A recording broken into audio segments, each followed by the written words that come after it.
And we're going to be talking about team effectiveness during transitions. Why is this topic personally important to you?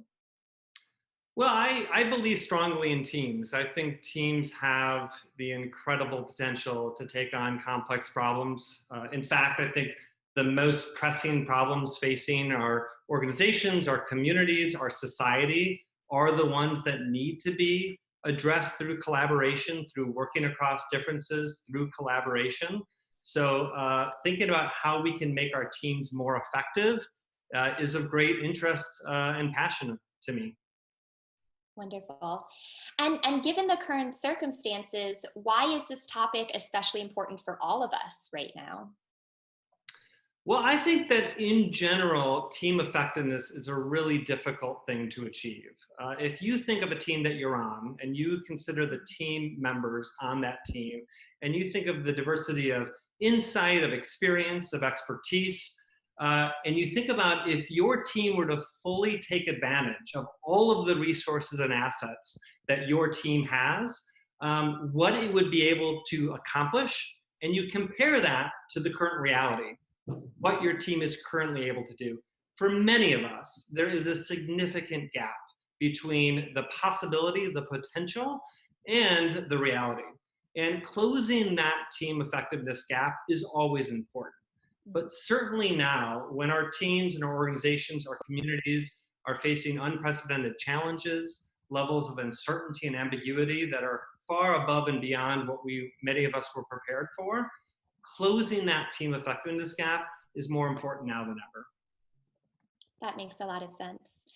So, what is one strategy that you recommend for managing team transitions? Well, I recommend asking your team four foundational questions. These are questions that all teams should ask themselves, but I think asking these four foundational questions right now is really important given the transition, given the level of uncertainty and ambiguity facing most teams. Those questions around purpose, people, process, and passion. So the first question, it might seem simple, but it's so foundational, is what is our team's purpose? Knowing what our team's purpose is critical. You can't begin to talk about strategy, about action, until you are clear on purpose and mission. So you can ask your team, what exactly are we trying to accomplish? How has our purpose changed from a month ago, and how has it stayed the same? How do we know if we're being successful? How do we know if we're making progress? If your team is not clear on purpose, then you're much more likely to have team members make decisions, invest their time, invest their energies in ways that might not be as critical and important in the moment. The second question is around people. Uh, who's on our team and who is responsible for what?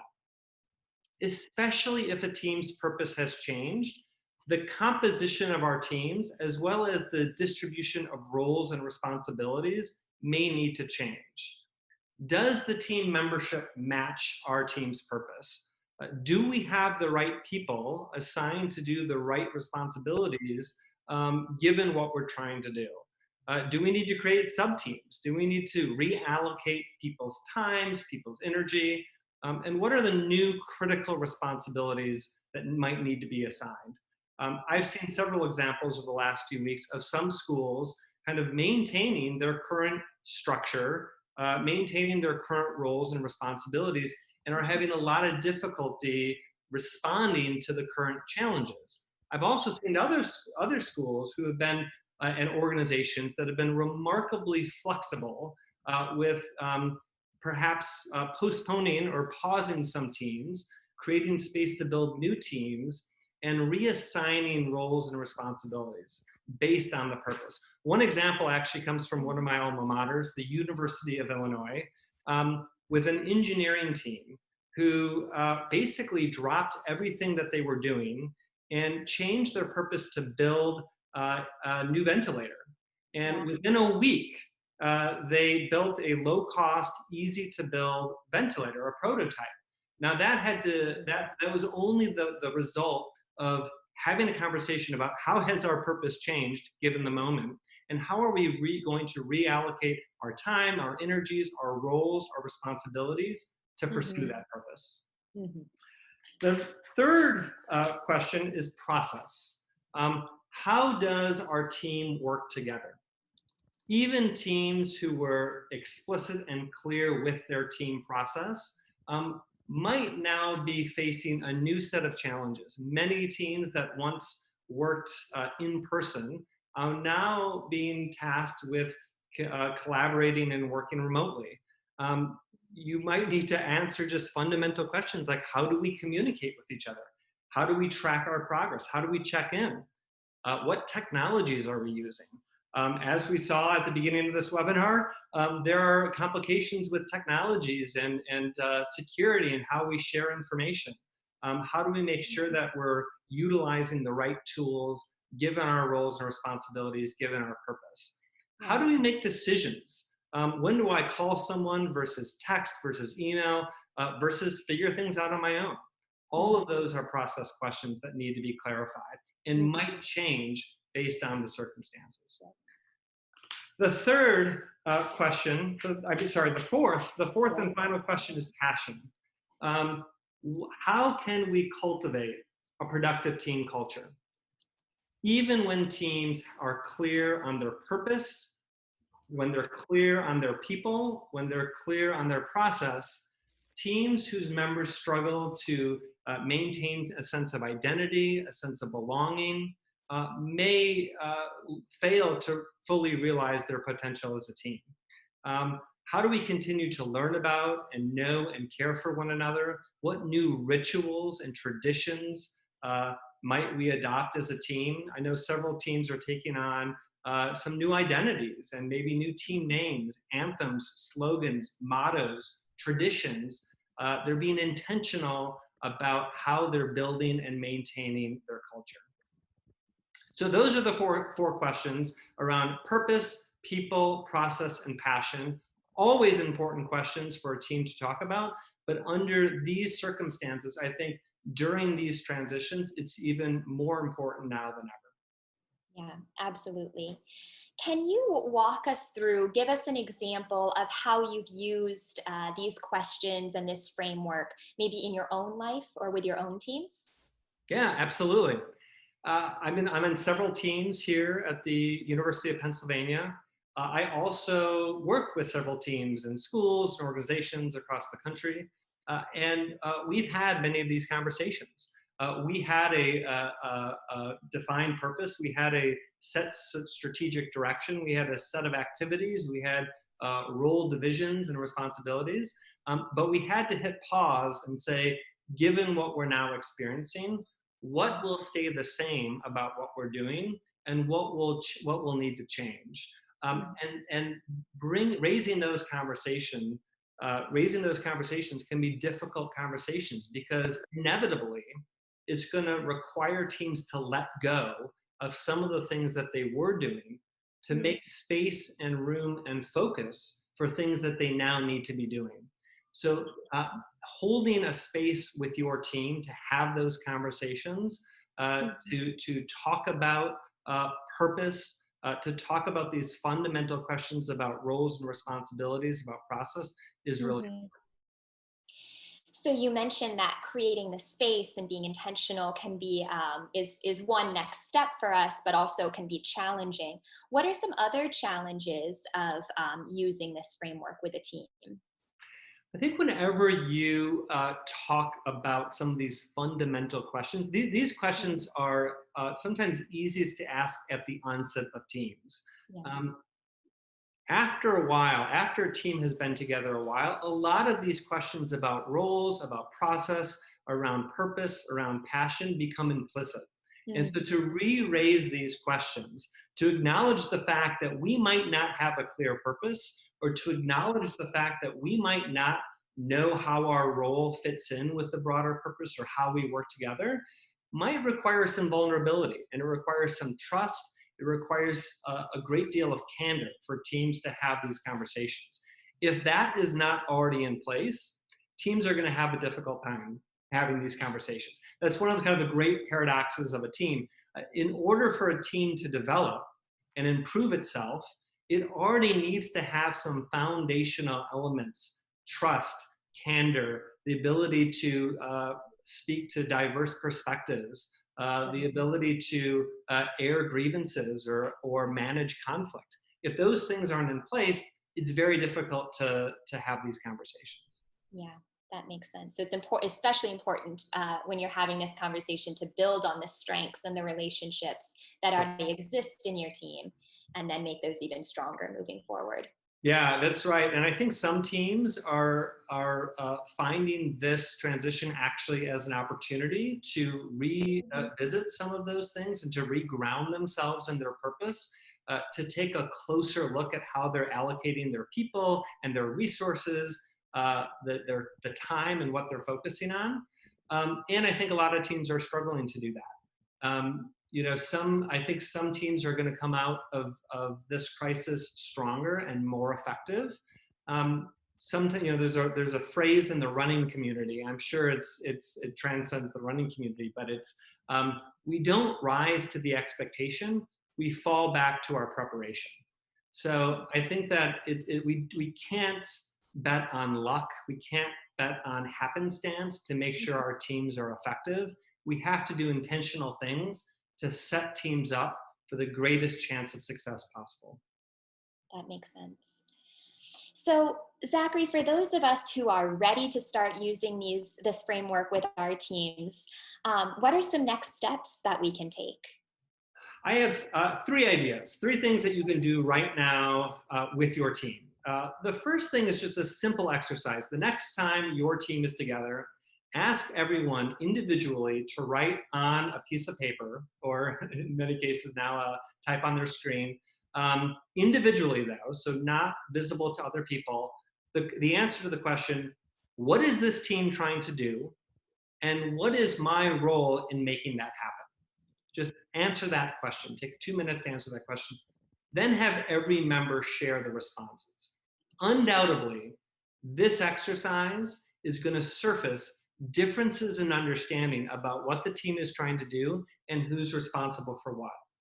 This gives excellent fodder for your team to engage in this conversation, for you all to get clear around the purpose and how roles and responsibilities are delegated. So eliciting from your team members their current understanding so you can create a shared collective understanding. So that's one thing. The next thing, and might be easier or harder to do if you're a team leader, but I think, again, anyone can do it, is simply ask your team for feedback. And I think it's really helpful to ask around process. Is there something that this team is doing or is not doing that could make us more effective? Should we be doing something differently? Is there something that we're doing that's not working? Checking in on that is so critical. So eliciting feedback, opening the door for team members to share their ideas. Individuals learn from their mistakes. If you touch a hot stove, you are far less likely to touch that hot stove again. Groups will touch the same hot stove over and over and over again. Teams do not learn naturally. Individuals learn because they experience something, they experience pain, they process that pain, and they change their behavior. Teams can experience pain, but there's no collective mind to process that pain. And so they re-experience it over and over and over again. So you need to create these venues for teams to reflect, to say, what could we be doing better? The third thing is maybe a little bit lower risk because it's not using your team as like the object of analysis and reflection, is simply asking, when have you been on a team that's been highly effective, and what did they do to make that work? Is there something we can learn from other teams that we want to try, that we want to adopt to make our team more effective? Great. So as a reminder, audience, we do have time for some questions. So if you have any questions, please message them directly to Chanel Boatswain, who is our moderator.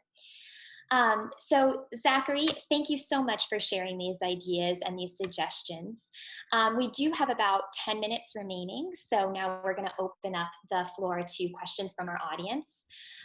We have one question so far, which is what recommendations do you have for building a team culture in virtual spaces? Yeah, I think that's a question that's on a lot of people's mind. A lot of the traditional ways to build team culture involve personal interaction with one another. And I think a lot of teams are struggling to find ways to maintain that sense of relationship, to build that sense of community, to team identity. Uh, Mhm. One way that I would recommend is creating space within your virtual meetings to have people kind of share who they are as people, for individual team members to better understand who else is on the team, to Mhm. create space for people to process with each other.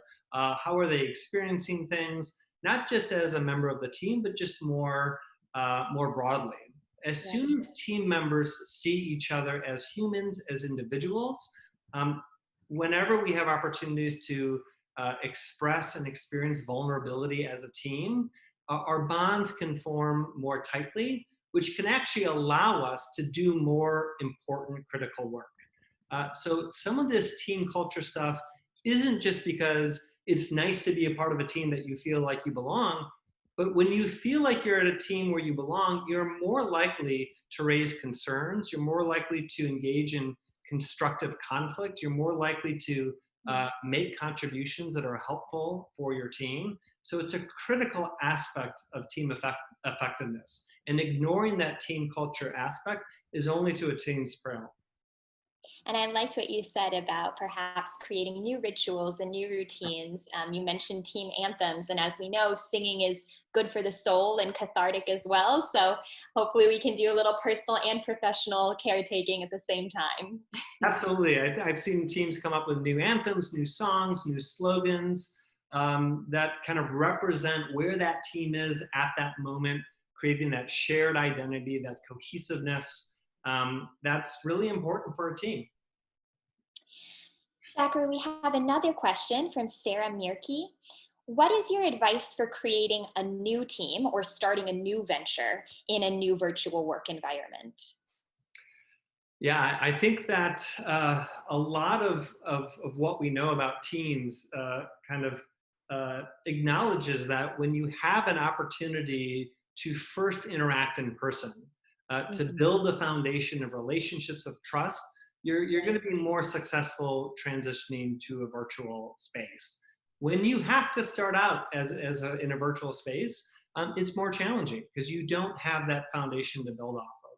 Mhm. I think uh, not underestimating the amount of time that you need to spend getting to know each other, getting to know into, professional interests and goals, how the people work. There are some activities that I've run around norm setting and working agreements Mhm. where people share, how will you know if I'm getting frustrated? And I kind of share that. How will you know if I'm starting to feel disengaged? What are the things that's important for me in a working relationship? Asking those questions that, one, help us understand how we can be more effective together, but two, requires on behalf of the team members Mhm. vulnerability. To express Right. some vulnerability is one way to help them feel more connected with one another. Wonderful. Um, all right, it looks like we just got another one in. What happens? So the question is, once you elicit this feedback from your team, like you recommended, what happens if the feedback or the ideas around purpose or process are in conflict with each other?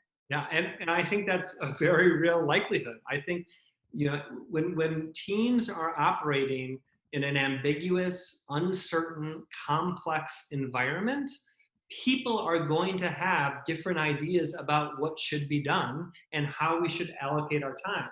Um, I think that's a reality. I think Mhm. ignoring those differences or pretending that they aren't there is not the right approach. And so I think a lot of team members, and I could resonate with this, are hesitant to bring up these questions because of what it might expose about different people's ideas about what we should be doing in this time. So the team needs to have the discipline to both surface different ideas about how they're seeing the problem, how they're seeing the time, but also the discipline to reach a shared agreement about Mhm. what we're going to choose to do right now.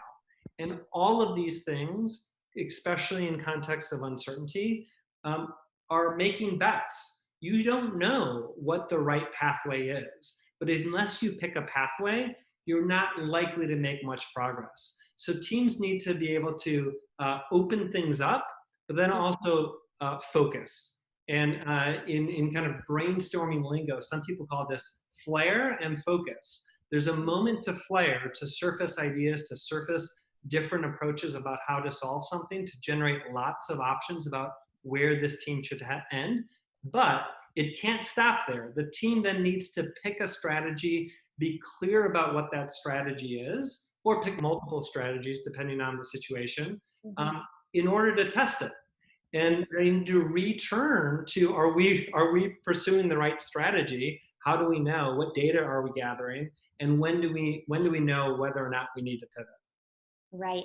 And I'm thinking about that third piece of your framework, which is process, and how important it is to be explicit around how you're making decisions, right? Being clear about what your decision making process as a team is.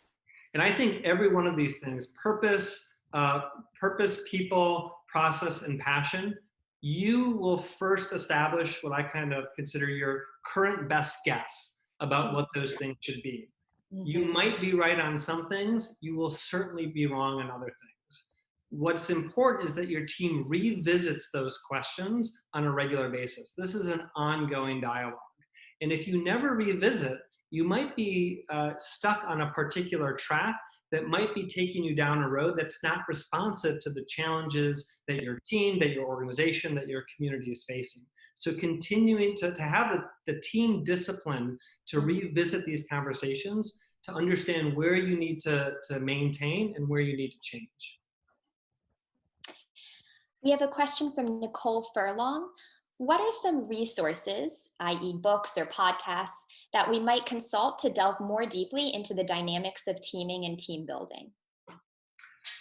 There's quite a bit of Hackman and Wegman have the 6 conditions for team effectiveness, and they kind of lay out a ranked order set of conditions. The first being it needs to be a real team, which addresses many of these things.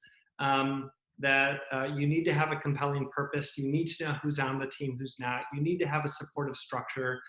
You need to have a clear process for decision making. So some of that research around team effectiveness, and again, Hackman and Wegman are kind of at the forefront of this field, is a great place to start.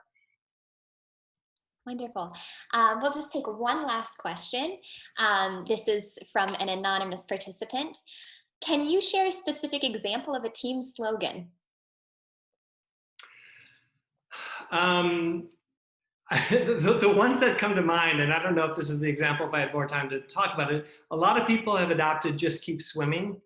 Um, Mhm. they're trying to call upon something that speaks to the moment.